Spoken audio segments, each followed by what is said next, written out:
Hey, what's going on, everybody? It's Brian here. Another Jesse Ventura video. I mean, the dude's just awesome. I mean, in all honesty, I love RFK Jr., but I wish Jesse was in the one running. But you know what, RFK Jr., you need to make Jesse Ventura your running mate, or offer him a cabinet position or something. So I'm making this video. This is Jesse Ventura on The View. This is a very old clip. This is over 13 years old. Dang. I mean, yeah, March, this will be 14 years old, this clip. But yeah, this is when Jesse Ventura was on The View. This is 9 minutes and 7 seconds, so I'm going to watch this with everybody on here, and I'm going to pause it every so often and give you my thoughts and talk about it a little bit afterwards. So let's get right into it.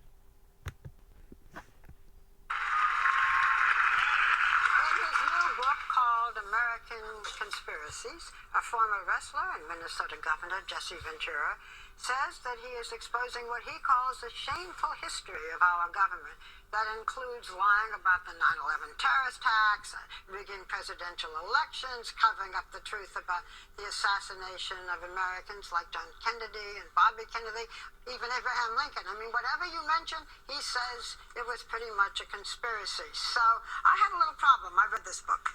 And that's not my problem, but not reading this book. So you dispute, Governor, almost every tragedy that's happened in this country, and no matter how much they have been investigated, almost every one of them you say, that's not what happened. All these people were killed, but it didn't happen that way. It's all a conspiracy. Why do you have so little faith? Well, why do I have such little faith? Yeah. Because I was lied to a while back when I was teaching at Harvard in 2004. Robert McNamara came through, and he stated unequivocally that the Gulf of Tonkin incident never happened. Well, 58,000 of my generation was killed in Vietnam. That was the incident that got us into the Vietnam War. 58,000 of my generation were killed, and probably 1 million Vietnamese killed over an event that never happened. Everything else? No, but the book's about... True. A lot of people died during the Gulf of Tonkin incident, and people said, oh, it never happened. A lot of people died. American soldiers and the Vietnamese people. A lot of people died. Ridiculous that someone would even say that. They should be ashamed of themselves. Conspiracies. It creates a So doubt I in your have to mind. do. It created a doubt in you that obviously you're Yeah. using to kind of try to reevaluate what happened and maybe expose. All right, then let's follow up with the death of Pat Tillman. Here was a legitimate hero, left the NFL to defend his country. I'm a former Special Forces soldier. Not soldier, sailor, excuse me. But I know that you can get killed by friendly fire. Why would the government lie to Tillman's family about what happened? They did it for political reasons to create more of a hero than what he didn't need to be created as a hero. He already was. Let's talk about some of the things in your book, because... Sure. True, that man was a very good man. He was playing in the NFL for a long time. Not for a long time, but yeah, and he left it. Gave up his job making millions of dollars a year, getting all the attention, stuff, celebrity status, to go and fight for this country in the war. And that right there is a hero. The government did paint that up. There was no reason for them to paint him up as a hero. He was a hero. Jesse Ventura is very much right about that. What you're saying certainly makes sense. But you say that the assassination of JFK was the biggest cover-up of your lifetime, and that you have evidence. It is. And Bobby Kennedy. You can ask a Kennedy themselves, and they will tell you it was a cover-up. Even there's been Democrat and Republican presidents that thought that it wasn't. Richard Nixon, Jimmy Carter, and Ronald Reagan all believed that it was a cover-up. They do. They were three presidents. I mean, they didn't say it publicly, but they all three believed that it was a cover-up. And those are two Republican presidents and a Democratic president that believed it was a cover-up. And the entire Kennedy family believes it's a cover-up, and it was a set-up, too. So, yeah. What you say was 2 bullets and not one. It's been investigated and investigated. There was a report that just came out recently again. She's wrong. It was investigated, but not fully investigated. For example, you compare this cleaning a house. If you clean a house and you just clean the kitchen and the living room, alright, yeah, you could say it's part clean, but if you don't clean the entire upstairs or any of the bedrooms or closets or anything, is that house fully clean? I don't think it is. Again, that says it was from the 6th floor, one bullet. Why do you feel that the government has lied? The key to if you want to talk the bullets, the key is not the headshot. The key is not the magic bullet that caused 7 wounds and hit 2 people and did something no other bullet's ever done in history. The key is the bullet that missed. Because you have to assume the accuracy of the first, the second, and third bullet were so so perfect to hit two people and the president in the head that the first bullet had to be a near miss. Well, it hit the curb and injured a man named Teague. Well, if you go to that spot and take a direct parallel back to where the limousine was, it'll go right into the second floor of the Dell Tech's building. If you take it and go to the sixth floor of the depository building, the shot missed 22 feet high and 33 feet wide. So you think there were two with the different first floors? bullet, who the heck is going to miss like that? So, Jesse, why, with the conspiracy theories, why would the government lie? What would it gain for them to hide this information? Well, I'll tell you exactly why. Because the government is the biggest liar you could possibly find. And government officials, presidents, senators, congressmen and women governors, the government lies tremendously. Not just about the Kennedy assassination, about nearly everything they lie about. They lie. They've been doing it for years, and it's only gotten worse. So that's why, because they're just liars. They don't like to tell the truth because they're scared it might cause disruption. on all of it, when it deals with war, there are profiteers at war. There are people that make big money at war. There are corporations that want to go to war. True. You know, all these, the NRA, they want to go to war, because if the NRA goes, if we go to war, the NRA is going to start making machine guns, a lot more guns, and they're going to start making big bucks, because the government's going to be buying it. So yeah, that's true, you know. Not only is it for corporations to go to, that want to go to war, but another reason why the government sometimes go to war is, sometimes the president will want to go to war, because if you go to war, and let's say we kick their butt for a pointless war, but we still kick their ass, that president's usually going to have high approval ratings. It's going to be easier for their re-election or for their legacy to be good. So yeah, so of course they're going to do that. The government has put up so many phony wars. In fact, majority of our wars have been phony. The only two wars that were not phony, was World War II and the Civil War. Those were actually wars that were not sat up by the government. Literally every other war, though, was sat up by the government in the United States history. You can't name one other that wasn't. Maybe World War I, but really, every other war that we've been in has been sat up. I mean, those three wars, I'd say, but the rest were all set up by the government. About the assassination of JFK. Why would they lie about it? Yeah, why would the government lie? Well, I believe it's because John F. Kennedy he had already refused to go into Cuba. He was going to pull us out of Vietnam and not even get in there. Powerful people wanted that war to happen. So yeah, I agree with Jesse 100%. That's what RFK Jr. believes. Many people believe that because, so JFK had a very much libertarian. He was not an isolationist, but he was had a libertarian belief. Vietnam never would have happened if JFK would have been president, and he pulled us out of Cuba. Yeah, and the people wanted war. You know, all these NRA companies and the CIA and everything. Please don't kill me. They all wanted war. They did. I don't know exactly. RFK thinks it was the CIA that did it. There's other people that think it was the FBI. There's even people that think that it was there's a lot of people, but it all ties back to the fact that the military stance. There's a lot of powerful people and a lot of very wealthy people that wanted them wars happening, and JFK didn't allow it to happen. That's what a lot of people believe. You know, I'm not saying it was because I wasn't there. I'm not saying that that's what it was. That's what I believe it was. I believe that it was the big corporations and stuff wanted to go to war, and they were powerful people, and they couldn't go to war with JFK, so they wanted to get him out so they could go to war. And ultimately, LBJ did lead him to the Vietnam War. So yeah. Simple way to do it. Kill the president. Here's the point. I just read a book on LBJ, his first 24 hours after the president was killed. Now, bear in mind, we only have advisors in Vietnam. We don't have any ground troops yet. This is 63. His first meeting as the new president of the United States was over Vietnam. Jesse, can I ask you something? Like, I completely respect how, because of your... That's an extremely interesting point and fair point Jesse Ventura makes there. Literally, after the president's being assassinated, that's the first meeting you're having. Like, you're not having a meeting of like, oh, like, what should we do for the Kennedy family, or what should my message be to America? Like, what should I try to do to try to keep the success going, because the country was doing pretty well at the time. What do I do? What is you guys' thoughts? The first meeting you're having is about the Vietnam War. That does seem a little staged. It really does. Experience, you do feel as though you're betrayed and lied to. So I understand how then you look at something anew and want to kind of dig into where the truth is and where the lies are. What I have a hard time respecting, this has come up before, is what you write about in your book, that the Bush administration, and you say, either knew about the terrorist plan of 9/11, allowed it to proceed, or they had a hand in it themselves. They did. They knew about it, and they allowed it to proceed. Building 7 as an example. Now listen, I'm not going to say they had a hand in it themselves. There are people who believe that.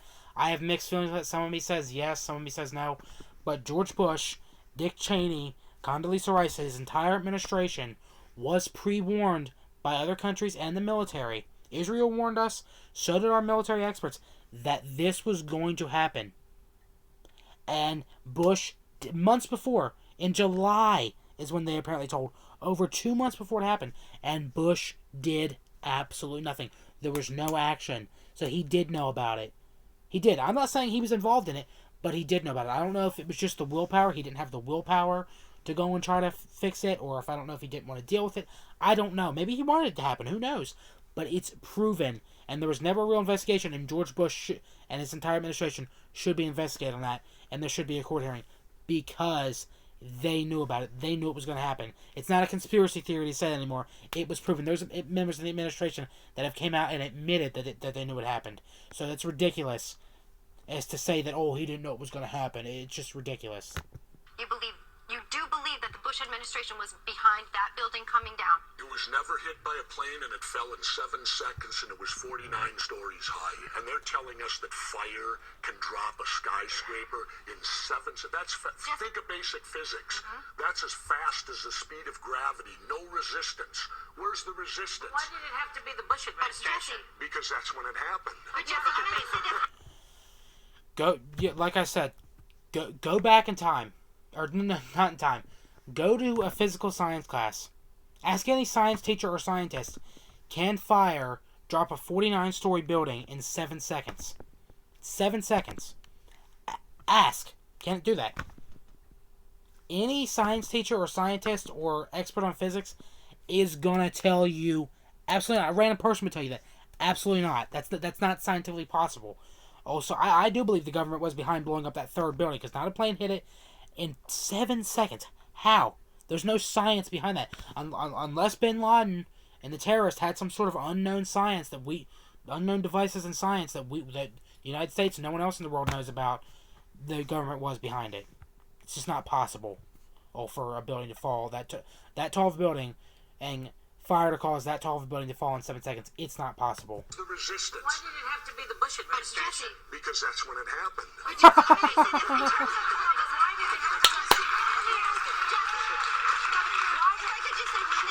Talk about physics too, and I understand, we hear about steel burning and what degree it can burn at. There have been, engineer after engineer from the Institute of Studying Steel who have said at 1100 degrees, okay, and fuel burns between 800 and 1500, so smack dab in the middle of there, at 1100 degrees, it's weakened by half. All right. If steel can bend, concrete around it will crack, will fall, operates seriously. All right. Why were things thrown? Why were... She don't even know what she's talking about. What a moron. Like, she obviously did. I don't know. She didn't pass her science classes when she was in school. She went to college or high school or middle school. She obviously did not pass it, because that is not true. She's cuckoo. That idiot. Moron. Massive girders thrown 500 feet away and embedded another bit. True. What was the wind really bad that day or something? Yeah, 500 feet away. These huge things. They call this man crazy. I mean, a lot of people believe him now, but back then there was a lot of people calling him crazy. He was telling the truth. He's right. I know he is. Their buildings. Well, it can melt. The jet fuel was gone on impact. Have you ever seen a drop of fuel there after a plane hits? Boom, you saw the big explosion.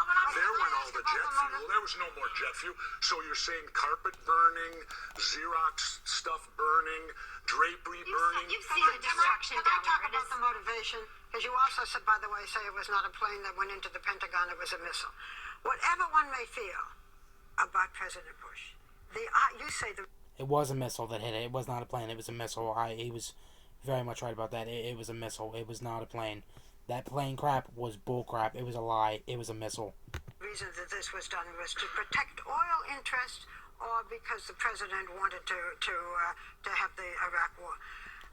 He did want the Iraq war. He did. Bush wanted the Iraq war. Because Bush, in his first year in office, he hadn't even been president a year yet when 9/11 happened. he had some of the lowest approval ratings ever.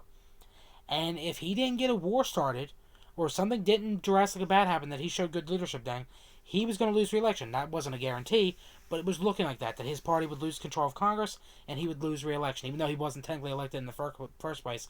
The Supreme Court put him in there, but yeah, he was going to get thrown out. So this was his only way. That's what my opinion is on it. This was his only way as remaining president, by doing that, causing this to happen, so he could get high approval ratings. That's what my thoughts are on it. There's a lot of other people that believe that too. That the government would deliberately kill 3,000 people to accuse the president of this because of this, he's protecting oil interests. Governor, that's a terrible accusation to make. And it also paints him as a genius, which is against Joy's. You know, listen, I know it's a huge accusation, but maybe the United States isn't known for it, but there's a lot of governments around the world that kill their citizens for certain things, including the United States. You know, we were not as bad as other countries, but look at North Korea. They kill their citizens, and it's just so their leader can be painted as, oh, I stopped you, these were bad people. No. Oh, the United States has done the same crap too. The Vietnam War, all these things. They've killed people deliberately just to make a thing. Look at something that happened recently. Andrew Cuomo in New York. He put COVID patients back in nursing homes to purposely kill more people just so he could hurt one of his political rivals. I mean, that's a government killing somebody, killing hundreds of people. I mean, you know, I'm just saying, our government does kill people. It's killed people in the past, and it definitely does do that. Just for, may not be for war purposes, may not be for the war, but they do it for, could be for money, could be to win re-election for something, could be to get their approval rating up, it could be a number of things, but they do it. Could be to impress their rich allies. I mean, yeah, they have done stuff like that before, and they do it. Conspiracy that he's an idiot. I mean, he is an idiot. George Bush. No offense to you, George Bush. I mean, I guess you're a better president than Trump and Biden, but George Bush is by far an idiot. Wait a minute. Okay. First of all, I don't think he ran it. I think Cheney did, because they had the president. All right, give me an example. The president's down in the schoolroom down in. Cheney really wanted to have cause the death of 3,000 people? Come on. 58,000 of us were killed in Vietnam. Let's stick to this story. True, Jesse. Yeah, and look at her going, oh, let's stick to this story. No, can't handle the facts. It's true. The government has purposely killed people and harmed people over the years just to get money or higher approval ratings, whatever, and covered it up. It's true. It's a fact. Jesse Ventura is not crazy on that. This is not just because I like Jesse Ventura. Anybody that would question that, I would 100% agree with them, because I question it myself. I'm just giving you, Barbara, another example. You're asking for examples, and I'm giving them to you. But isn't it like someone dating The thing about this is that even if we get the answers, even if you're right, even if the other guys are right, those people aren't coming back. No, that's true. That's the biggest drag about all of But the this. biggest drive is let's educate ourselves so it can't happen again. Yeah, Whoopi's right about that. You know, no matter how much you try to change it, it's not gonna. No matter how much evidence you get on it, it's not gonna bring the people back. But Jesse's got an even better point. You figure out what happened and you prove it and everything, so that way you can teach the history on it. So that way there's less of a chance of it happening again. So Jesse's even more right on that too. Why do you blame the media? You blame the media quite a bit also. Tell us about that. Well, the media, all right, let's go back to the assassinations of the important people of the 60s, which we cover.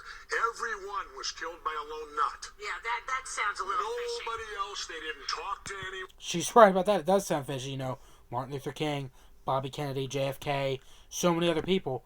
Oh, they were killed by this one person. Was like, no, it's an insider job. Like you can't just say these things. You just can't.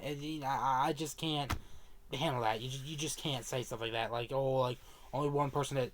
Look at basic science. You just can't. Anyone, they didn't conspire with it, and they were all failures at everything else in life. Right. But they were hugely successful. When you say that, we need to get this out there so that we. Yeah, it's funny. You fail at everything in life, sports, or it's anything you do in life, but all of a sudden you're good at an assassination on one person, on higher up figures and stuff. I mean, how do you do that? It's called more than one people working with you. Don't let let it happen again. How do we know? I mean, we're putting our trust in our elected officials. How do we know? We don't. Trusting elected officials. That's an oxymoron. There you go. Exactly. But how do you not let it I happen didn't again? want to write this book. When they approached me with it, I first said, no, I don't want to do it. But then I thought for about 2 weeks on it, and I felt I have to write this book. Because 100 years from now, I don't want people reading and think that we all believed. I want people to know that there was a minority opinion that didn't go along to get along. And always remember what Thomas Jefferson said, dissension's the greatest form of patriotism. If you don't hold people's feet to the fire, elected officials, you'll get bad government. If you hold their feet to the fire, you'll get better government. If you, in this book, you write about all the folks that came forward. Yeah, that's true. You know, if you vote people out or hold their feet to the fire, you will get better government. And mysteriously died. Does this worry you? I'm sorry, Well, but if everything I wrote in this book is false, I have nothing to worry about. So I guess I only have to worry if what's in there is true. okay. So this is a fascinating discussion, and however you feel, it certainly is a fascinating book. Everyone in our audience is getting a copy of it.